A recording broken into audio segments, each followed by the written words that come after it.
Короче, неге келіп жатқан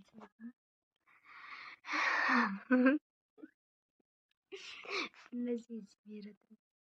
Ұлдар мына жақта бүкілін жазып жатыр.